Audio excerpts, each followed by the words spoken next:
So if you are reading, you'll have to read quite loud. Okay? Would anyone like to be a witch?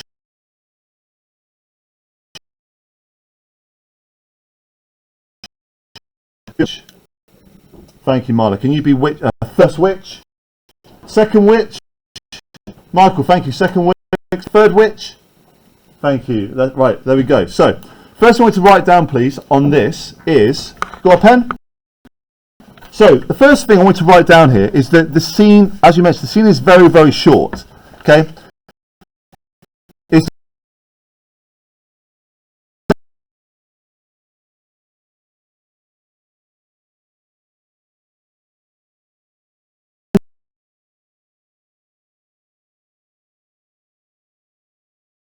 I don't want to know about that. There you go. There's no prologue. Okay? So, prologue to play. It's supposed to be shocking and short. Okay? These women come out. Thunder and lightning. We are on what's called a heath. A heath is like a sort of a grassy area. Like a big grassy area. Okay? Like Scottish on the heath. It says in medias res, which means it begins with just the middle of the action. Right, here we go.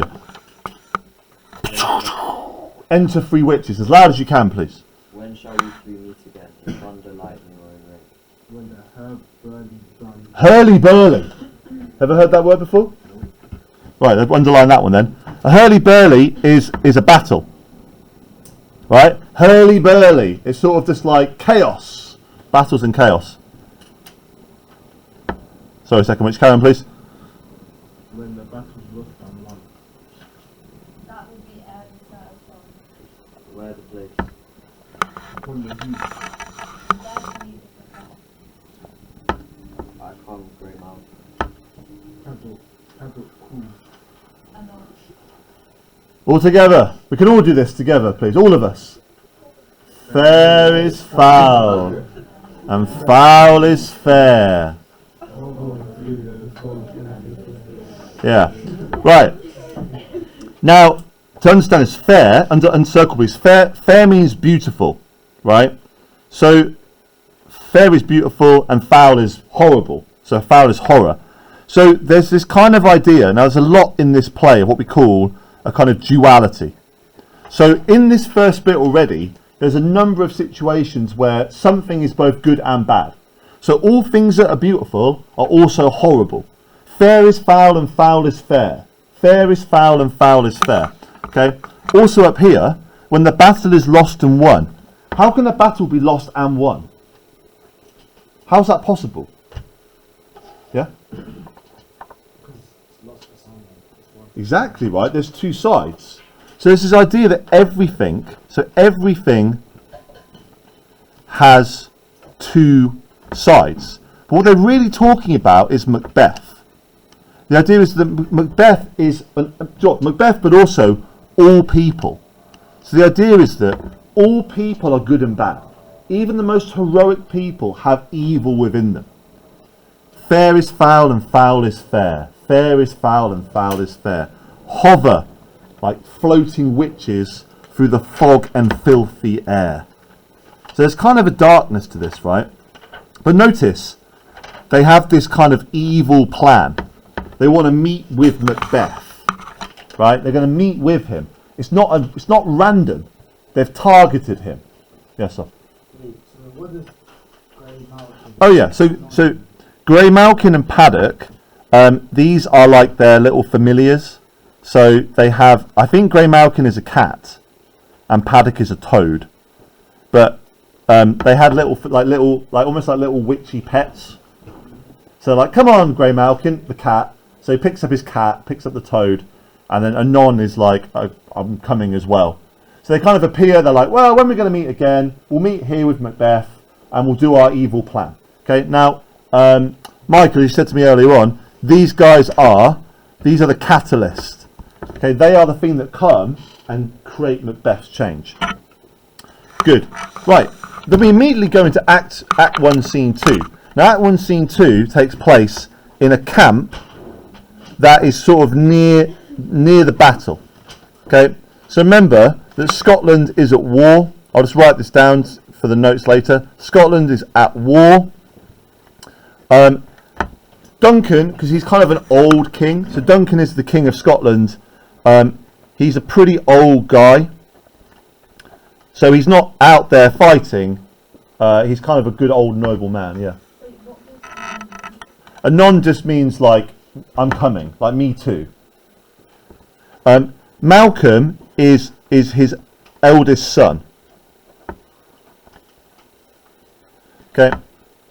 So these guys are in a camp. They're waiting for news about the battle. So I'll do the sergeant because he's got kind of a big speech. Would anyone like to be Duncan, noble old king? Do you want to be old King Duncan? Okay, you're very noble. You're very kind, grateful. Would anyone like to be Malcolm's? You want to be Malcolm? Malcolm? Yeah, I'll be Malcolm, but is it like Malcolm and son? Yeah, Malcolm is the eldest son of Duncan. Do you want to be Malcolm? Yeah. Okay, so you are the eldest son of the king. You're also very noble. Yeah. Okay, well let's begin. So, Duncan, nice and loud, please. what do you know that he can report as soon as finds flight of the revolt in the state? This is the sergeant. We like a good and hardy soldier fought against my captivity. Anyone who can say to the king the knowledge of it. Yeah, good. Good, right. So the broil is the battle. So this soldier comes. Now, who's this bloody man? He literally means, who is this man covered in blood? What bloody man is this? So he is injured, badly injured from the battle. So the idea is the battle is pretty brutal. So he goes, what? Who's this bloody man? And Malcolm says, oh, he's the sergeant, right? Notice he's a brave man, right? A good and hardy soldier who fought against my captivity. So in other words, we can trust what this guy says. He's an honourable man.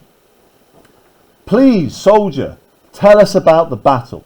So he's going to tell us about what's been happening in the Battle of Scotland. Okay? I'll be the sergeant. Oh, I'm injured. Doubtful it stood. Doubtful it stood, as two spent swimmers that do cling together and choke their art. So the battle is doubtful, right? So of course there's an idea here that it's kind of, I don't know how to describe it. We don't know which way it's going to go, right? It's kind of on an edge. He says the armies are like two spent swimmers.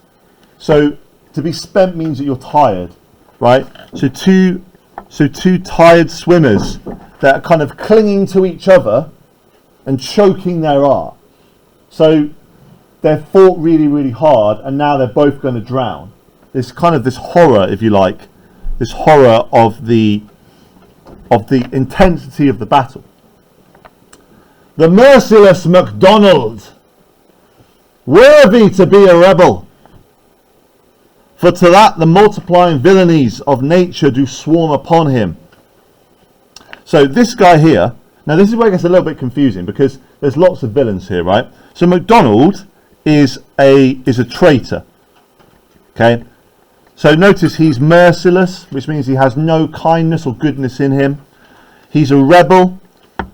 He has within him the multiplying villainies of nature. So he's a bad person, right? Swarm like flies. So flies. So he's a bad guy, right? So this bad man, this traitor, MacDonald, is from the Western Isles. So he's from the Western Isles of Scotland. So when the Norwegians come over to try and take over Scotland, MacDonald, who is in charge of the West, thinks this is my chance to get more power. So he also rises up. Of kerns and gallowglasses. So this kerns and gallowglasses are old words for soldiers. So he gets all of his soldiers from the Western Isles and attacks. Is supplied. And fortune, on his damned quarrel smiling, showed like a rebel's whore. But all is too weak for brave Macbeth. Well he deserves that name. disdaining fortune, with his brandished steel, which is a sword, which smoked with bloody execution, like Valor's minion, carved out his passage till he faced the slave. So there's a few things happening here that we'll just talk about quickly. So this first bit here is the battle is really intense. We don't know who's going to win it. MacDonald on one side. What kind of man is MacDonald? He's pure filth, right? He's pure evil filthiness, right? Villainies of nature swarming upon him with all his men from the Western Isles. But all of that is not enough, right? It is all too weak. So it is useless because he comes up against Macbeth, right? And he uses quite dramatic language to describe Macbeth. He says, he is brave Macbeth. He deserves that name. Now,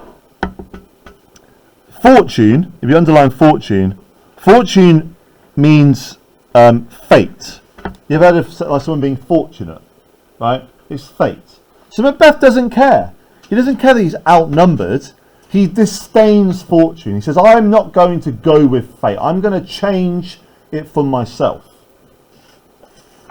So he gets his sword. His sword is smoking with execution. So try and imagine this scene, right? It is covered in hot blood. So this is who's been to Scotland before? Cold, right? So the battlefield, he's got his sword is covered in blood, the blood is hot.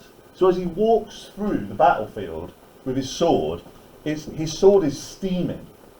The hot blood meets the cold air and his sword is steaming. So it's smoke, it's almost like his sword's on fire. Can you imagine walking through, like, let's set my picture up. Like this, right? So walking through a battlefield like this, and he walks in and he's covered in blood, and his sword is almost like smoking with fire. Like he looks like a devil. He looks like a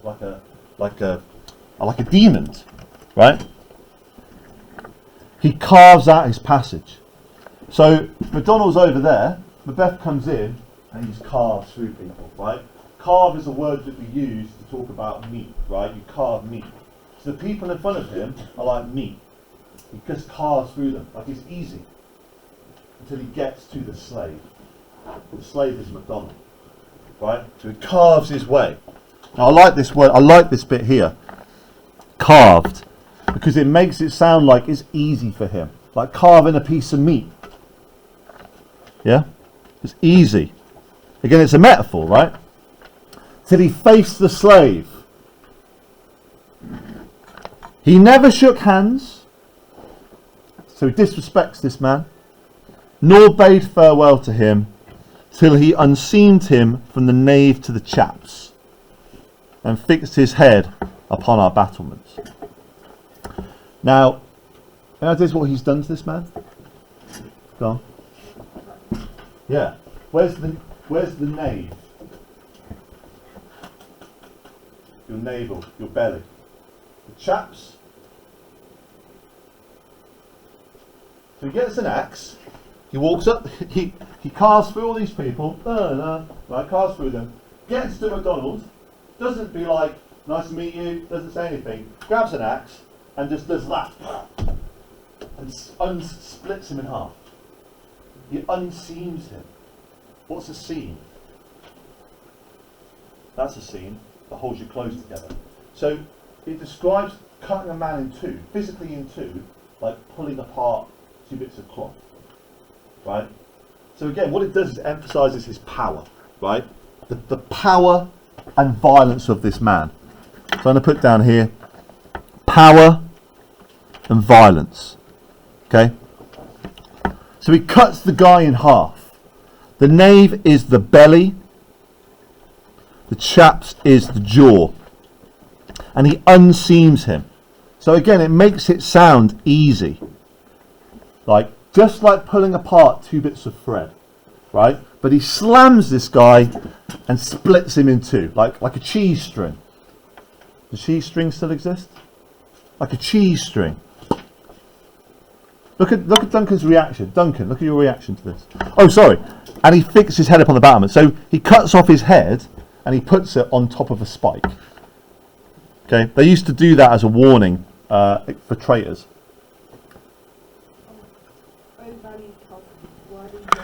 Yeah, so he's referring to Macbeth, right? Valiant cousin, worthy gentleman. Now, to me, that's ironic, because if I said to you, a friend of mine took an axe and cut a man in two, and you'd be like, what a worthy gentleman, right? Gentleman doesn't really go with this. But of course, the idea is that violence is good. Violence is good if done for the right reasons, right? If done for honour. So it's perfectly reasonable to split a man in two if you're doing it because you're supposed to do it. Okay? So to me, the basic reading of this scene is you would go, Macbeth is really violent, right? He's really powerful and violent. The more complex reading of the scene is that in this society, violence is celebrated, right? If you want to be a man, right? A real man is a violent man. So the very things that Macbeth is celebrated for, he's later punished for. Right, the sergeant carries on. Any questions so far? Happy? Okay, the sergeant carries on. And whence the sun begins his reflection, shipwrecking storms and direful thunder breaks. So from that spring, whence comfort seeks to come, discomfort swells. Mark, King of Scotland, mark. Mark means listen. It's an old Shakespearean word for listen. No sooner justice had with valour armed compelled these skipping kerns to trust their heels. So the kerns, which are the soldiers, they run away. But the Norwegian lord,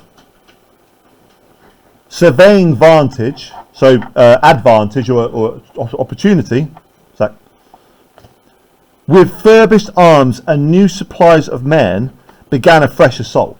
So he defeats one army, then a second army attacks. Okay, so there is a second attack. So when you think back to this, right? Imagine you've just given all of your energy, right? You've just conquered a whole army, and as soon as you finish, a brand new army comes and attacks you, right? Fresh, new men, new supplies. Duncan. This made not this. Our captain is Macbeth and Banquo. Yeah, good. So we meet Banquo. So Macbeth and Banquo are two captains in the army. So did this, were they dispirited? Did this dismay them?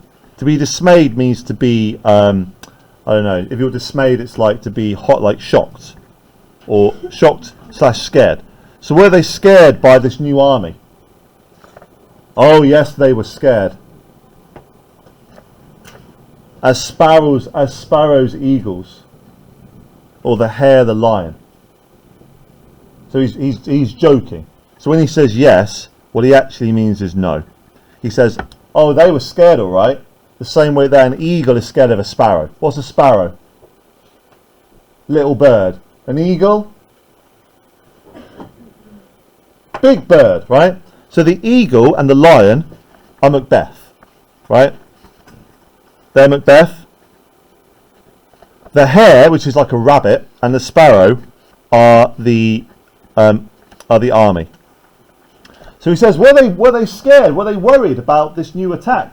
He's like, oh yeah, they were scared. The same way that a lion is scared by a rabbit. The same way that an eagle is scared by a sparrow. So he's like, no, they weren't scared at all, right? It's nothing to them. If I say sooth, I must report they were as cannons overcharged with double cracks. So they were like cannons that fired again. So they redoubled strokes upon the foe. Except they meant to bathe in reeking wounds, or memorize another Golgotha. I cannot tell, but I am faint. My gashes cry for help. Golgotha is a famous battle. So he says, no, they weren't scared. They weren't scared. They turned around and they doubled back again. Right? They fought again. And he goes, "Oh, I'm too faint." Duncan. So while thy words become thee as thy witness, they smack upon a boat. Go get him, sergeant. Yeah, so the sergeant goes out. He's badly injured. Okay, Duncan, it's still you. Who comes here? Enter Ross. Now, Lennox and Ross are these are other nobles. So they're both nobles, like Macbeth is. I'll just do this one quickly. Malcolm. Yeah, the Thane of Ross. So, like Macbeth is the Thane of Glamis, he's the Thane of Ross. What haste looks through his eyes? So should he look that seems to speak things strange. God save the king! Whence camest thou, worthy king? From Fife, great king, where the Norwegian banners flout the sky and fan our people cold. So this is the army. So Fife is in the east. So he says, I've come from Fife where the Norwegians have invaded. With terrible numbers, assisted by that most disloyal traitor, the Thane of Cawdor, began a dismal conflict, till that Bellona's bridegroom lapped him proof, confronted him with self-comparisons, point against point, rebellious arm against arm, curbing his lavish spirit, to conclude the victory fell on us. So this again describes Macbeth. So the soldier starts to tell us what's happening. He says, "Oh, I'm too faint." And Ross comes in and says, Macbeth won the battle. That's all you need to know about this, right? Okay. Bellona is the goddess of war. So again, another comparison from Macbeth. So he comes in, he says, point against point, sword against sword, arm against arm. He battled and he won. Okay, Macbeth has won the battle. He defeated MacDonald. He defeated the Norwegians. He has saved Scotland. Okay, Duncan. Great happiness. Great happiness, right? So Scotland is saved. Whoops. Scotland is saved. Okay, and Macbeth is a hero. Okay, very important. He's a hero. That now Sweno, this is the Norwegian king. He's called Sweno, right? That now Sweno, the Norway's king, craves composition. Nor would we deign him burial of his men till he disbursed at St. Com's Inch $10,000 for our general use. So this here is the ransom for surrender. So the Norwegian king has surrendered, and they've got $10,000 which they can spend on, I don't know, whatever they like, meat and swords and stuff. Duncan. No more that same sword shall be seen. Our blessed interest, they pronounce his present death, and with his full counsel. Okay, this is good, right? So the Thane of Cawdor, who is the traitor, he says we're going to execute the Thane of Cawdor, and we are going to give his title to Macbeth. Okay, so Macbeth becomes almost like a double Thane. He's the Thane of Glamis and the Thane of Cawdor. Each of those comes with castle, comes with land. So Macbeth has essentially doubled his power. Okay, but the key thing is this: he does not know yet. He does not know. I'll see it is done. What he has lost noble Macbeth hath won. Good. Does that sound familiar? What he have lost, noble Macbeth hath won. When the battle is lost and won, right? So this the lost and won here, it mirrors. So it mirrors the witches. So we're going to have this idea that people win and lose. People win and lose.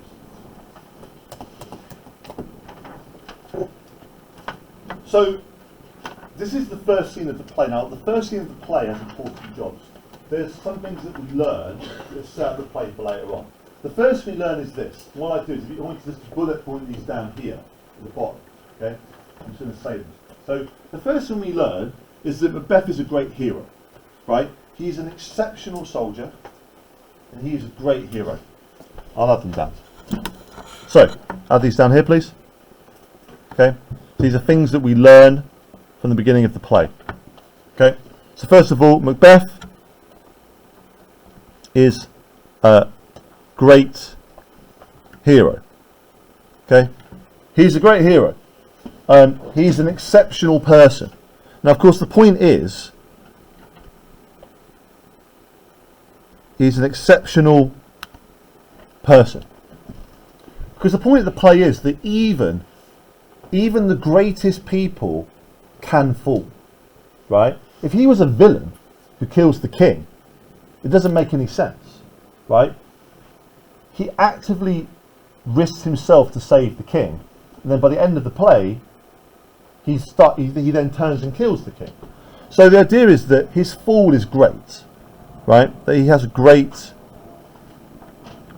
fall. Okay. What we also learn is repeat this idea of what we call doubling. So the idea that all things contain good and bad. Okay? And we have that repeated a lot. The first thing the witches say is when the battle is lost and won, fair is foul and foul is fair. What he hath lost, Macbeth hath won. There's kind of this idea a lot of like things not being simple, things being quite complicated. Okay, and of course, we learn that Macbeth becomes the Thane of Cawdor. In the next scene, the witches say to him, Macbeth, who is Thane of Glamis, which is a fact. They then say, Macbeth, Thane of Cawdor. But Macbeth thinks that's a prophecy. They're just saying a fact. Macbeth, who shalt be king. So when they say to him, you'll be the Thane of Cawdor, and Ross turns up and says, hey, you're the Thane of Cawdor, he goes, these witches, they have knowledge. But actually the witches are just saying a fact. He doesn't know about it yet.